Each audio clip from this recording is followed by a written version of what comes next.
అన్యాయము, ఇదంతా ఒకే వర్గానికి మరి అవార్డులు ఇస్తున్నారు. అందువల్ల ఈ అవార్డు నేను తీసుకోనంటాం తప్పేమన్నా ఉందా? అసలు భారతరత్న ఇచ్చినటువంటి వాళ్ళు కూడా తిరస్కరించారు భారతదేశంలో.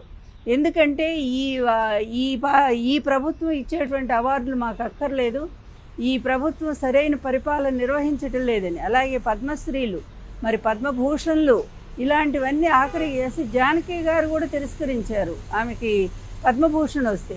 మరి అలాంటి వాళ్ళందరూ కూడా అదే మాట్లాడారు, సరిగ్గా ఈ ప్రభుత్వ వ్యవహారం సరిగ్గా లేదు కనుక మేము తిరస్కరిస్తున్నామని.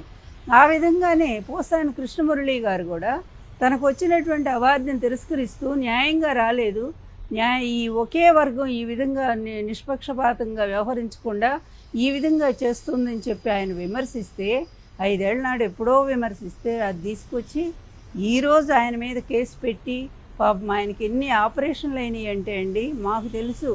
అసలు గొంతు పోయింది. ఆయన దాదాపు నెల రోజులు డాక్టర్లు మాట్లాడొద్దని చెప్పారు.